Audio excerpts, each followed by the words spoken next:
Develop these 5 abilities as part of your personal development quest. I call them the 5 abilities.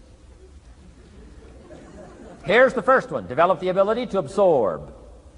The ability to soak it up like you're doing today. Be like a sponge. Don't miss anything.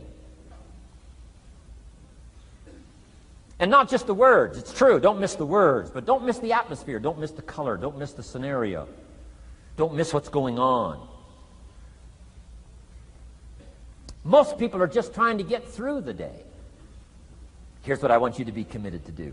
Learn to get from the day. Don't just get through it, get from it. Learn from it. Let the day teach you. Join the university of life. What a difference that'll make in your future. Commit yourself to learning. Commit yourself to absorbing. Be like a sponge. Get it. Don't miss it. I've got a personal friend of mine who's so gifted in this area. I think he has soaked up and remembers everything that's ever happened to him. He can tell you as a teenager where he was and what he did and what he said and what she said and how they felt and the color of the sky and what was going on that day. And the reason is because he gets it. He gets it. He gets it. I'm telling you, it's more exciting to have him go to Acapulco, come back and tell you about it, than it is to go yourself. He's unbelievable. He's got this extraordinary gift. And why is it? When he's there, he doesn't miss anything. Here's a good phrase for you to jot down. Wherever you are, be there.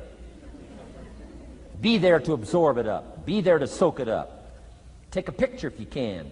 But take pictures of your mind. Let your soul and heart take pictures. Get it. Capture it. Absorb it. That's such an important ability to develop. The ability to get it. Don't miss it. Don't be casual in getting it. Key phrase. Casualness leads to casualties.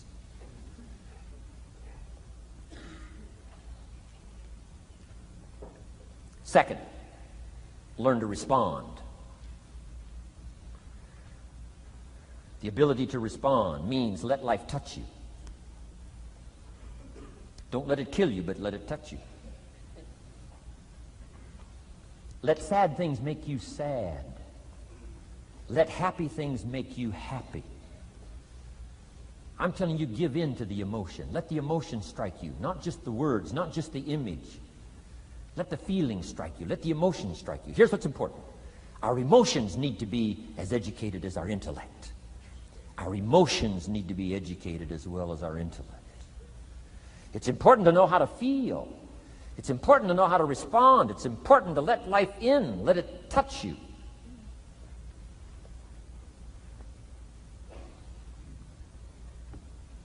I'm the greatest guy in the world to take to the movies. I get into a good movie. I want a good movie. Make me laugh, make me cry, scare me to death, teach me something, take me high, take me low. Just don't leave me as I was when I came in. Touch me. Do something to me. Wow. I picked up the newspaper in Australia. The advertisement says, see Dr. Zhivago on the big screen. I said, my gosh. I got to go see it on the big screen. I'd seen it, 2 or 3 times before, but the big screen, I love the old theaters, right? The balconies and the chandeliers and the draperies and all the stuff, the big screen. So I go one more time, see Dr. Zhivago, and sure enough, I'm swept away one more time. Story of the Russian Revolution, Dr. Zhivago, and that whole scenario. I had always missed the importance of the ending of that movie until this time. The other times I missed it. I'm telling you, this time, I got it. Comrade General said, Tanya, how did you come to be lost? After he'd found her, right? Said, how did you come to be lost? And she said, well, I was just lost. He said, no, how did you come to be lost? She said, well, we were, the city was on fire when we were running to escape, and I was lost. He said, no, how did you come to be lost? And that's what she didn't want to say. He finally pressed her again. How did you come to be lost? And he said, well, she said, well, while we were running through the city and it was on fire, my father let go of my hand and I was lost. That's what she didn't want to say.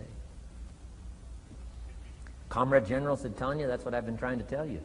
Komorowski was not your real father. He was not. I'm telling you, I've been looking all over for you, and I think I found you. This man, my relative, Dr. Zhivago, the poet, I'm telling you, he was your father. And Comrade General said, Tanya, I promise you this, if this man, your real father, had been there, I promise you, he would never have let go of your hand. And I got it. This time I got it. The other times I'm eating popcorn waiting for the movie to finish. I mean, this time I got it. I got it. I got it. I'm asking you to get it. Absorb and respond. Maybe you heard the story about the evangelist here in Texas way back in the horse and buggy days. Used to put up his tent in, these various Texas towns and hold tent revivals. And he put up his tent, one of these towns, expected a big crowd to come and hear him preach. And he got there first night of the tent revival, and he walked inside the tent. It was empty. And he thought, something must be wrong. He waited till 8 o'clock. Nobody showed up. He waited till 8:15. Not a soul. Finally, 8:30. One lone cowboy wandered up on his horse, tied his horse up outside, came in, sat down on the front bench, big empty tent. So the preacher thought, well, at least I better go down and talk to the cowboy. So he goes down and talks to the cowboy, and he says, Cowboy, I don't know what to tell you. He said, I'm the preacher, and this tent was supposed to be full of people. And he said, something's gone wrong. I really don't know what to do. I'm embarrassed. And he said, I don't know what to do. And the cowboy said, well, I'm not a preacher. I'm just a cowboy, so I can't tell you what to do. But he said, I know this, if I went out to feed my cattle and only one showed up, I'd at least feed it. So the preacher said, hey, the cowboy is right. If you've got a message to share, if there's one person or 1,000, don't let your ego get in the way. You should do the best you can. So he got kind of inspired by this conversation with the cowboy, jumped up on the platform, started preaching as if the tent was full of people. And he was so inspired, he just kept going, went for an hour and 15 minutes, hour and a half. Finally, wound down and quit. Come down off the platform, talked to the cowboy again, said, well, cowboy, what did you think of my sermon? The cowboy said, well, I'm not a preacher, so I can't really tell. I'm just a cowboy. But he said, I know this. If I went out to feed my cattle and only one showed up, I'd feed it, but I wouldn't dump the whole load on it.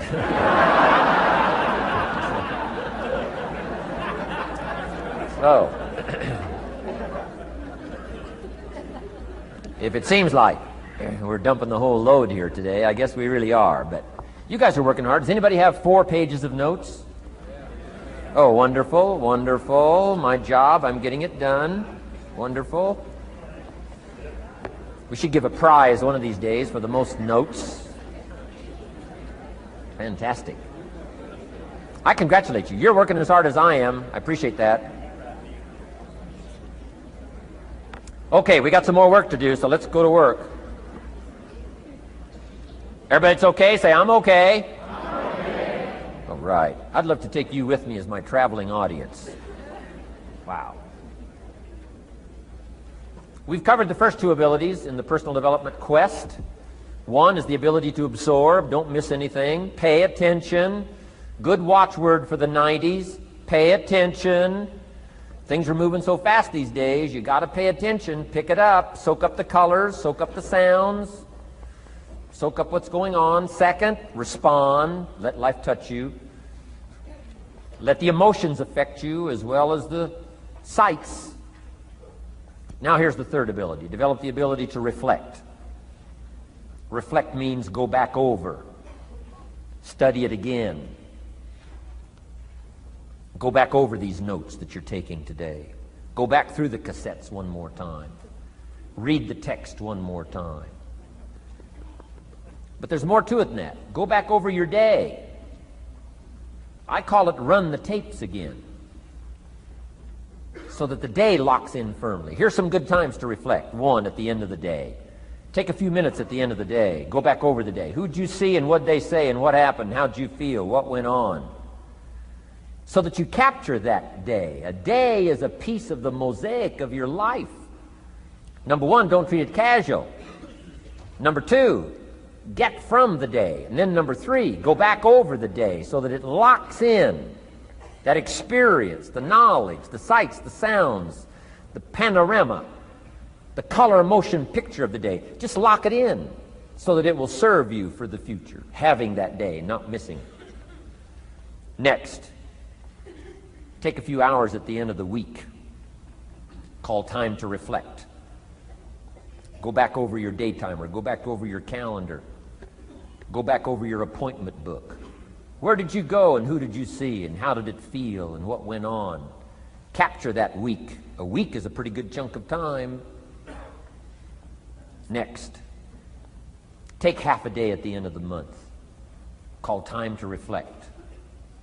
And do the same thing again. Go back over what you read, go back over what you heard, go back over what you saw. Go back over the feelings to capture it so that it serves you. Next, take a weekend at the end of the year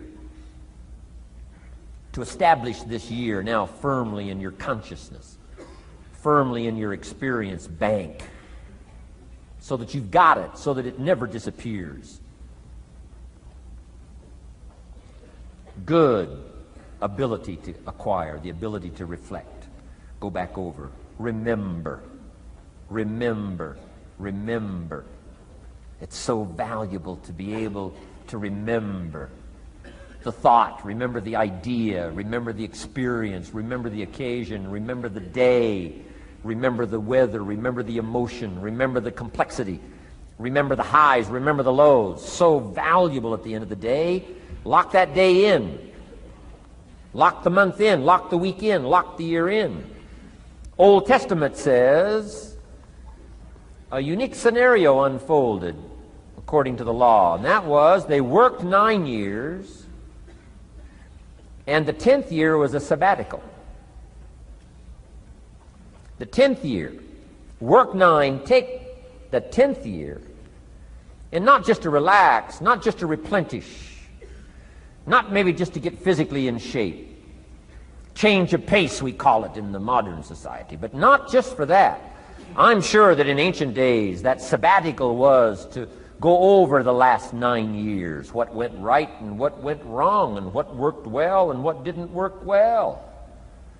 And how did you grow, and how did you learn, and how did you change, and what have you got now after 9 years that you didn't have at the beginning of the 9 years?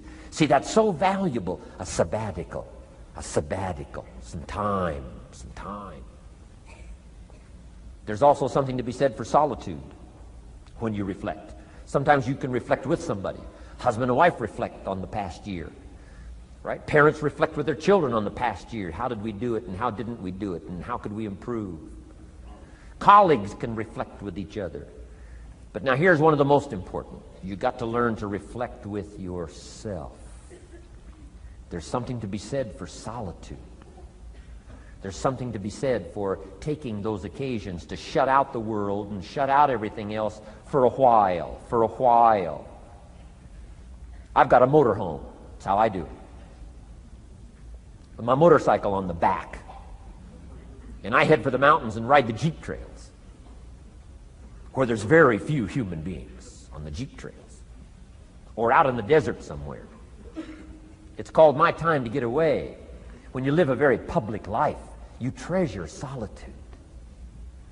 A chance to reflect, go back over my life, go back over my skills, go back over my experiences. Alone. There are some things you need to do alone. Ponder, think, wonder, read, study, absorb, soak in. See if you can't become better this year than you were last year, better the next 9 than you were the first 9. Solitude. There's even a more modern advice that says, go to the closet for time of meditation, time of prayer. Go to the closet. Closet meaning what? Away. And there's even a graphic description of the away. It said, enter into your closet and what? Got some students here, I'm sure. What? Close the door. For what? Just to shut out everything. Life is experience, experience, experience, and touching and seeing and looking and doing and acting and disciplines and all the stuff. But sometimes, this is where this reflecting is so important, to shut the door. To shut the door and wonder. Prayer, contemplation, thinking, and let things move in to your consciousness and awareness that no other way can it be done.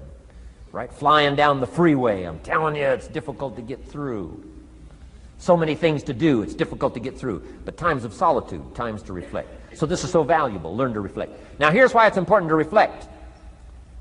To make the past more valuable to serve you for the future. Here's what's really powerful, learning to gather up the past and invest it in the future.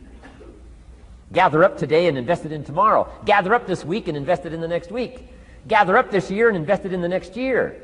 See, that's so powerful, rather than just hanging on one more year, hanging in there, seeing what's going to happen. Learn, study. This is part of the personal development quest. Becoming better than you are, more valuable than you are, not just in terms of economics, in terms of motherhood, in terms of fatherhood, in terms of being a better brother, a better colleague, making a better contribution to the family, to society, to the community, to the church, to the office, to the commitment, to the partnership. Doesn't matter what it is that has value. Work on yourself, then you bring more value to the partnership, to the marriage, to the franchise, to the corporation, to the enterprise, to the community, to the nation. Self-development, personal development. The best contribution you can make to someone else is self-development, not self-sacrifice. Self-sacrifice only earns contempt. Self-development earns respect. Pity the mother who says, I'm just going to give up my life for my children. Self-sacrifice is not noble. Self-investment is noble from self-development. If I work on myself and become more valuable, think of what that'll do for our friendship. I used to use the old expression, you take care of me and I'll take care of you. I found out how shallow and short-ended that was. And I changed it to read like this, I'll take care of me for you, if you will please take care of you for me. And this is part of it, the personal development, that we work harder on ourselves than we do on our job. Now we bring that to the friendship. Now we bring that to the marriage. Now we bring that to the family relationship as a father, as a mother. And we develop the strength and we develop the power. That's key. And it takes, I think, this scenario of disciplines, these abilities, to acquire those gifts and those skills, that value, so that we bring more. Now, we bring more to the next week. We bring more to the next month. We bring more to the next year if you follow this absorb, respond, and reflect.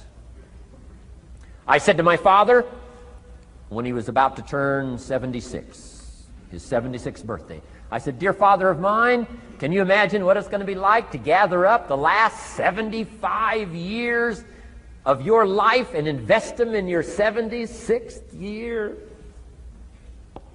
What a difference of philosophy, rather than just hanging on one more year.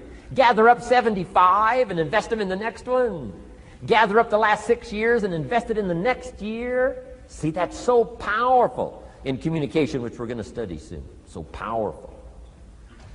So consider this. 1, the ability to absorb. 2, the ability to respond. 3, the ability to reflect. Here's number 4, develop the ability to act. Take action. Not hasty if it isn't required, but don't lose much time. Here's the time to act. When the idea is hot and the emotion is strong. That's the time to act. You say, Mr. Rohn, I'd like to have a library like yours. See, if you feel strong about that, what you got to do is get the first book and then get the second book. Before the feeling passes and before the idea gets dim, action pronto, action immediate, action as soon as possible. Because if you don't, here's what happens. We call it the law of diminishing intent. We intend to when the idea strikes us. We intend to when the emotion is high. But now if you don't translate that into action fairly soon, now the intent starts to diminish. And a month from now it's cold. A year from now, can't be found. So act. Set up a discipline when the emotions are high and the idea is strong and clear and powerful. That's the time to set up the discipline. Somebody talks about good health and you're stirred. Says, right, I need to get a book on nutrition. Get the book before the idea passes and before the emotion gets cold. Go for the book. Start the library. Start the process. Fall on the floor. Do some push-ups. Action. Got to take action. Otherwise, the wisdom is wasted. Otherwise, the emotion soon passes. Unless you put it into a disciplined activity. Capture it. Disciplines is called how to capture the emotion and how to capture the wisdom and translate it into equity. Disciplines. Now, here's what's important about disciplines. All disciplines affect each other. In fact, here's a good philosophical phrase. Everything affects everything else. Nothing stands alone. Don't be naive in saying, well, this doesn't matter. I'm telling you, everything matters. There are some things that matter more than others, but there isn't anything that doesn't matter. Okay. We all pity the man who says, well, this is the only place I let down. Not true. Key to take home. Every letdown affects the rest of your performance. Every letdown affects the rest. This is part of the educational process on personal development. If you don't take the walk around the block, you probably won't do the apple a day. If you don't do the apple a day, you probably won't start building your library.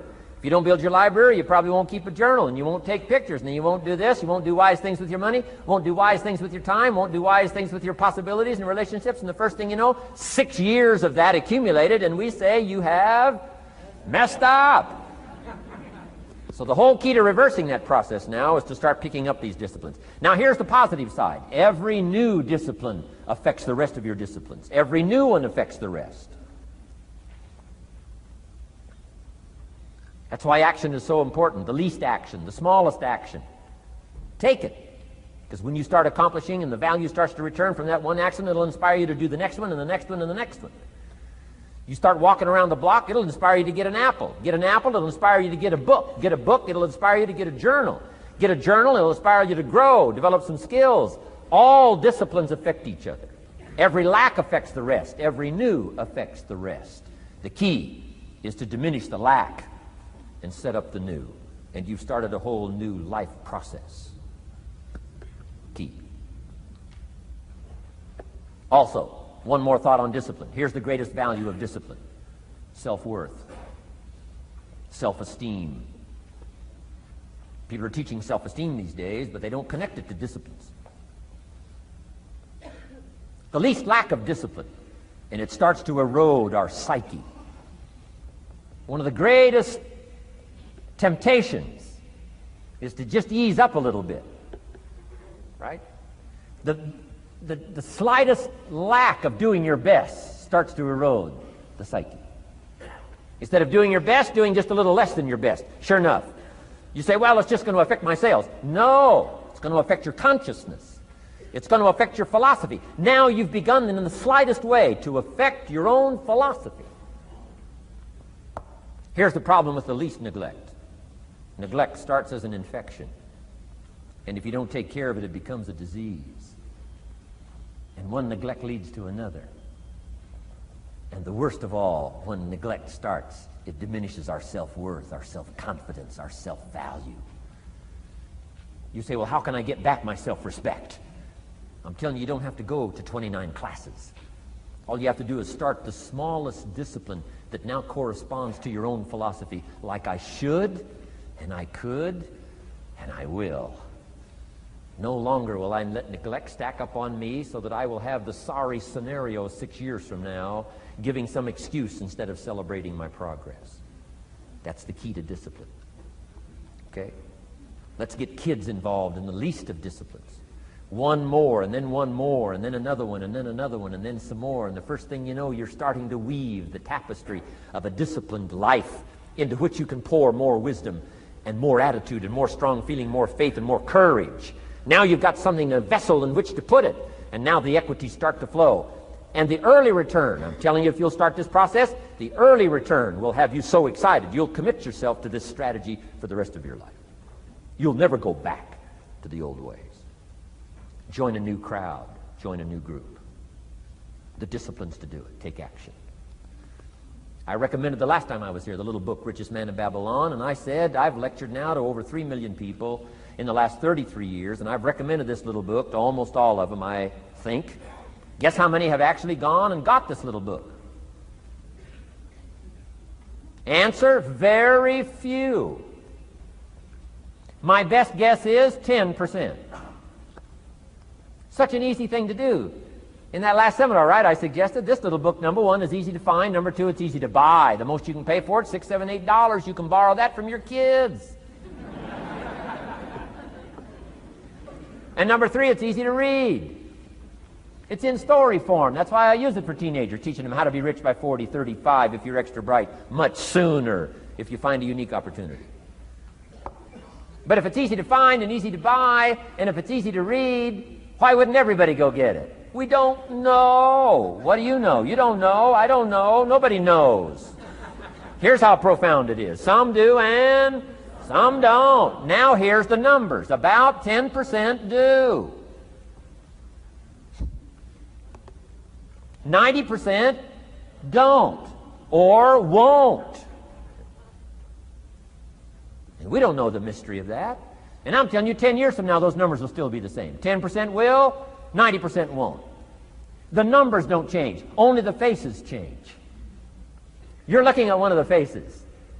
I used to belong to the 90% who couldn't be bothered even if it was easy. Guess how many people have a library card? Wisdom of the world available. Transform your life in any value amount you want. By the way, how much is a library card in Texas?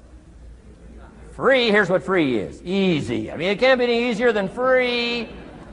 Somebody says, well, would you bring it by? Well, no. At least you got to go get it. No.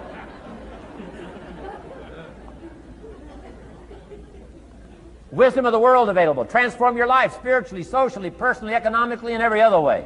Teach you how to be rich and powerful and sophisticated and healthy, influential. How many people have a library card? Answer, 3%. 95, 97% couldn't be bothered. Guy specializes in happy hour, but he doesn't have a card. And now readily and quickly blames the government and blames his company and blames policy and blames the pay scale. When if he only knew, if he joined the 3%. Here's my advice to you today. Walk away from the 97%. Don't talk like they talk. Don't act like they act. Don't go where they go. Don't specialize in what they specialize in. Throw away the blame list they cling to. Start you a new life. You say, well, is it as simple as getting a library card and join the 3%? And the answer is, of course. Of course. That's how easy this stuff is. This is so easy. It's so simple. It's not complex. You don't need a 2,000-year-old guru. You don't need multi-track affirmations. I'm telling you, don't. Affirmation without discipline is the beginning of delusion. Key.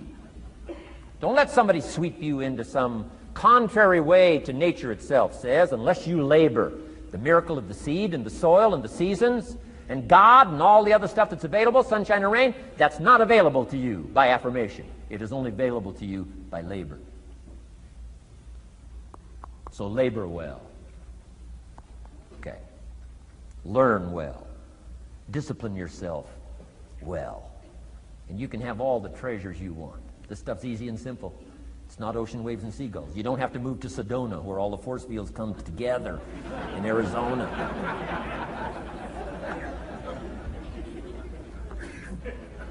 Let's teach our kids the simple ways to transform their health, number one.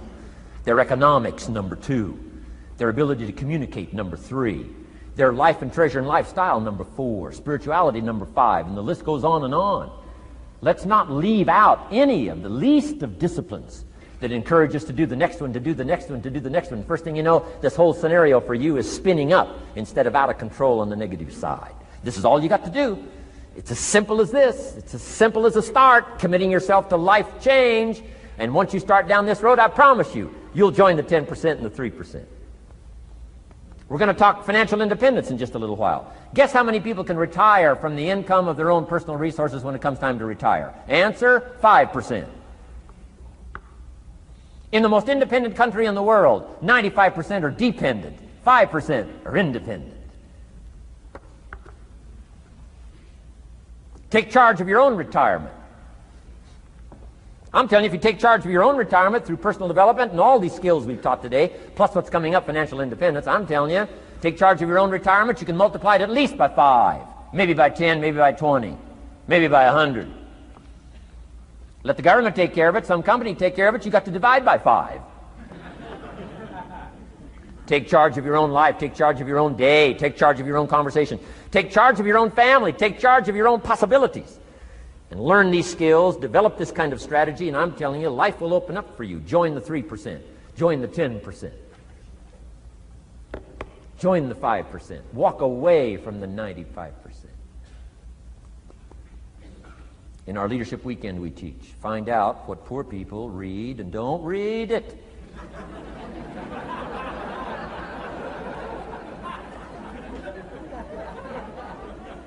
I'm telling you, don't talk like they talk. Lend a helping hand, but don't fall into their poor philosophical scenario. Don't blame what they blame. Don't use the excuses they use. It's called the language of the poor. Switch gears, switch language, switch ideas, switch strategy. Start with the simplest of disciplines. And don't bemean any of these disciplines. The smallest of disciplines starts the process of life change. And if you'll invest in this thing called discipline, you can have whatever you wish. It's called the beginning of a miracle. Now here's the last clue on discipline. Do the best you can. We covered earlier, but here's a good scenario for the do the best you can.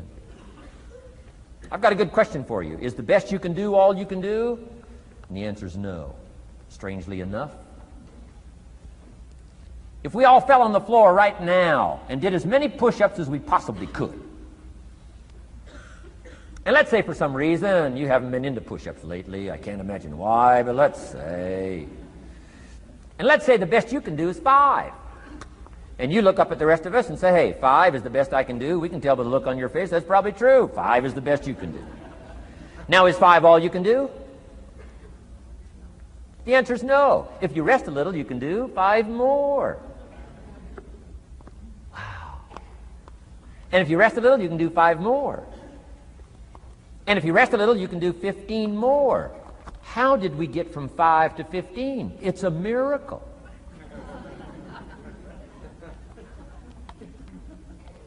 And if you rest a little, you can do 15. Rest a little, you can do 15. Rest a little, you can do 20. How did you get from 5 to 20? It's a miracle. Did you know you can keep doing that? Do a little more, rest a little, do a little more, rest a little, and finally get up to 50 push-ups? Is it possible to get up to 50 push-ups? Of course.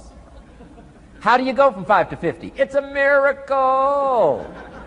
How do you get a miracle going? Number 1, do what you can. Don't leave out what you can, from writing a letter to your mother in Florida. Start cleaning it all up. 2, doing the push-ups. Go from 5 to 50. It's a miracle. Number 1, do what you can. Number 2, do the best you can. Here's number 3, rest very little.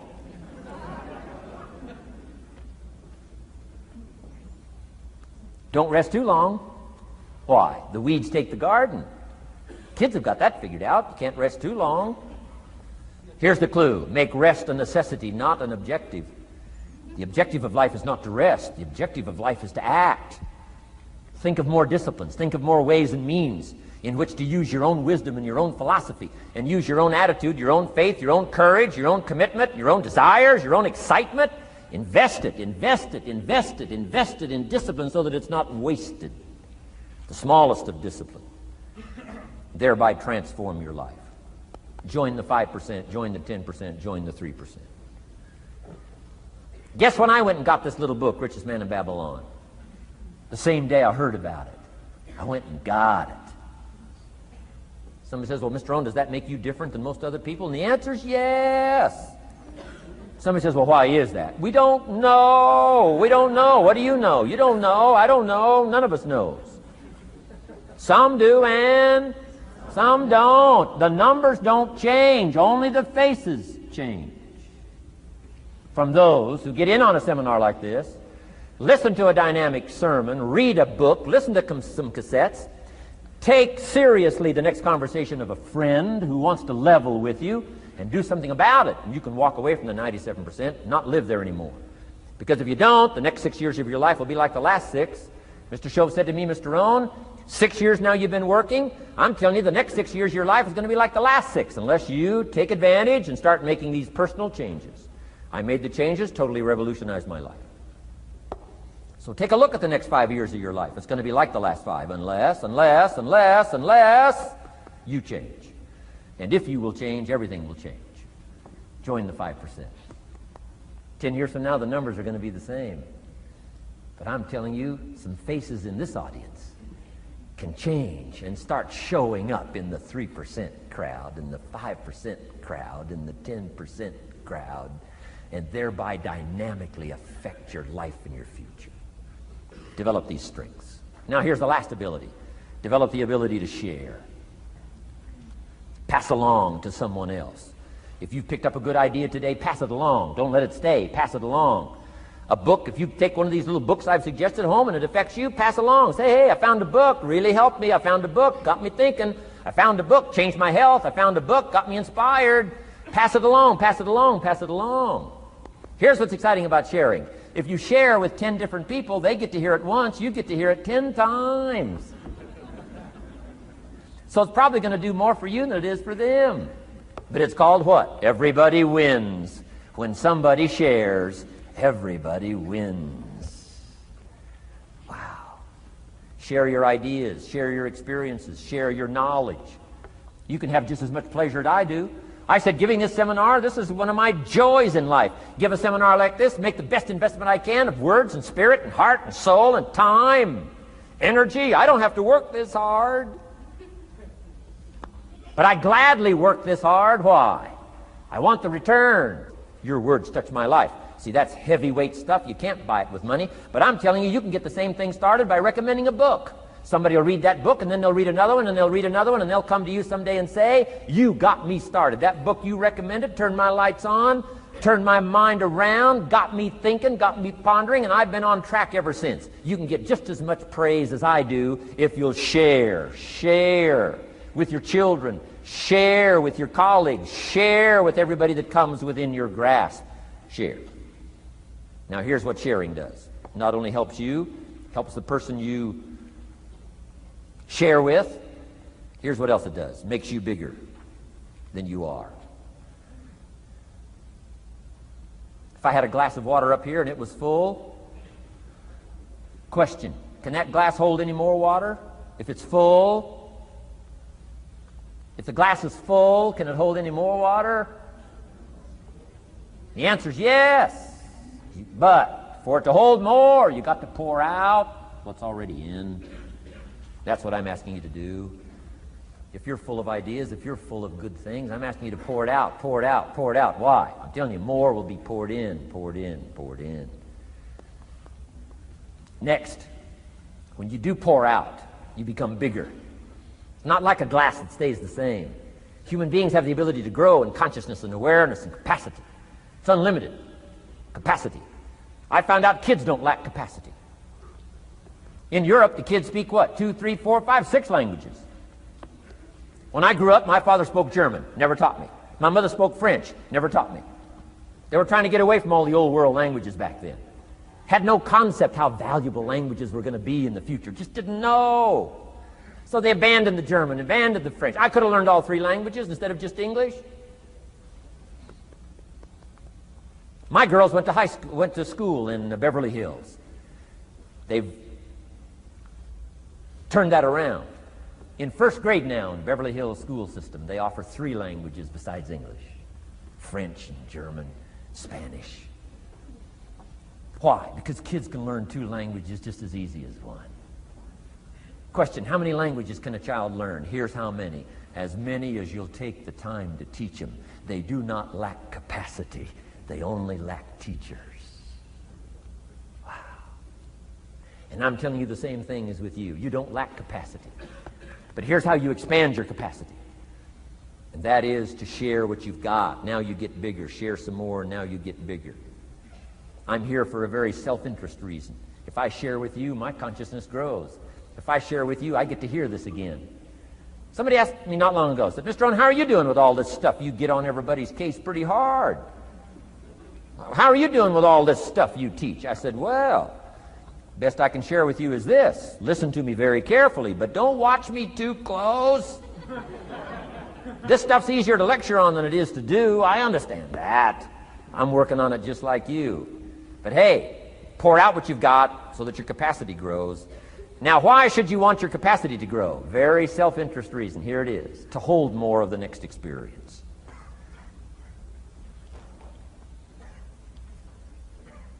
You mean to tell me that sitting in this audience, some people will get more out of it than others? And the answer is yes. If you haven't been into expanding your own capacity lately, you might not get much from this seminar.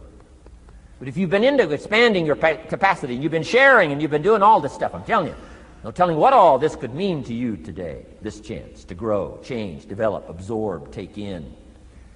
I'm asking you to expand and grow so you can hold more of the next experience. Some people can't be very happy. You could pour happiness out on the whole world. Some people can't be very happy. Why? They're not big enough. If you're small, you don't get much. Small in comprehension, small in the ability to think and wonder, small in appreciation, no matter how much is poured out. Prosperity can be poured out on the whole country. Some people don't get much. Why? They're too small in their thinking, too small in their ability to share, have not expanded to their full capacity. Don't be like that. Now, some people aren't going to get much because they've got their cup turned upside down. You couldn't put anything in.